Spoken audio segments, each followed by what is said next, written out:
Oh, there's so many yummy vegetarian options out there. You could try like lentil soup, veggie burgers, tofu stir fry. The possibilities are endless. There's a very specific kind of silence that falls right after a major alarm. The whole pitch of the engine room changes, the air itself feels heavy. And in that moment, everyone just waits. They're waiting for you, and they really don't care what happened an hour ago. All they care about is what you do in the next 10 minutes. That's it. That's the moment. So when every single eye in that room is on the chief, what's the gut reaction? Is it speed? Do you just run? No. Speed is the enemy. The only correct response is controlled movement. See, if you rush in there shouting, you're just making chaos. But if you hesitate, you create doubt. It has to be deliberate, calm. That is the only way through it. So what's the biggest mistake a young engineer can make in that kind of situation? It's something I call diagnostic panic. It's this overwhelming need to know why something broke before they even know what the situation is. They immediately want to start pulling off covers, tracing wires, and it is always, always the wrong first move. This checklist, well, it's not really about finding the problem. It's about containing it. You got to build a wall around it first. So before I even think about why, I'm running through this list in my head. Can we still move? Can we steer? Is something about to get hot enough to catch fire? And the big one, are the lights about to go out? That discipline, right there, is what stops a secondary failure. And trust me, the secondary failure is always worse. And, you can practically set your watch to it.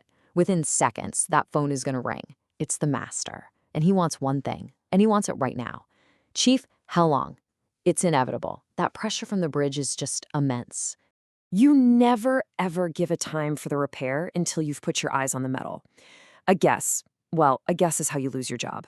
My response is a script. I've used it for 20 years. We are stabilizing the plant and assessing the technical limit. I will revert with a formal assessment in 15 minutes. Stand by. That's it. Right? So you're not actually giving him the answer that he wants, but what you are giving him is command of the situation. Exactly. What that message does is it tells the master that the engine room is under control, and that's what allows him to stay in control of the ship. Speculation just eats away at trust, but confidence, even when you don't have an answer yet, that builds it. Okay, let's make this real. The source material walks through a pretty classic example, a Unit 4 exhaust valve failure. Talk me through how that decision actually gets made. Right. We were mid-passage, running about 75% load. Then the exhaust temp on Unit 4, it just spiked. A few minutes go by, and then you see it. The scavenge air temperature starts the slow, steady climb.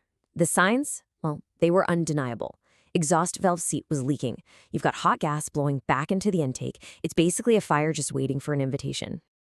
And that's the real dilemma, isn't it?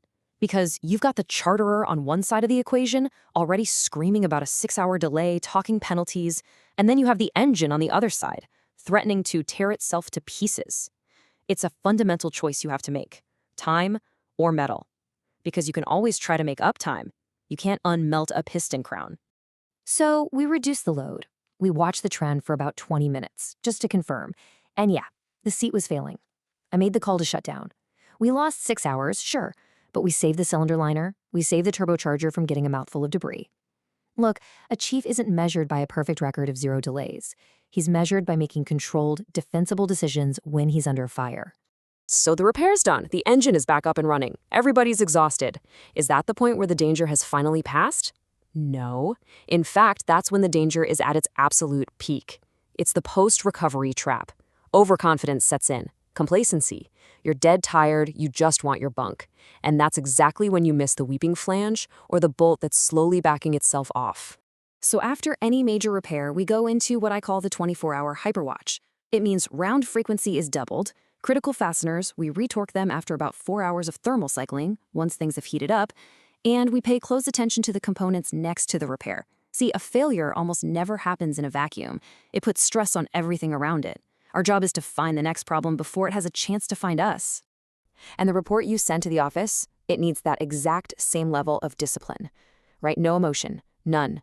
Blame is a luxury you just can't afford at sea. It doesn't fix machinery. All it does is break the crew. So you don't write serious failure due to the second engineer's poor maintenance. You write exhaust valve seat failure identified, unit secured, spare fitted, performance restored. The facts are what protect you, they protect the crew, and they protect the vessel. The deep dive root cause analysis, that can wait for port. Which really brings this whole thing full circle, back to the long-term view. Because in this industry, a chief engineer's reputation travels a hell of a lot faster than any ship he's on. When management sits down to talk about your performance after a breakdown, they're not talking about the cost of a spare part. They ask 3 simple questions. Did he panic? Did he report factually? And did he lead his team? The chief who gets those 3 questions right, he becomes the one they call when things get really ugly. He's the one they trust.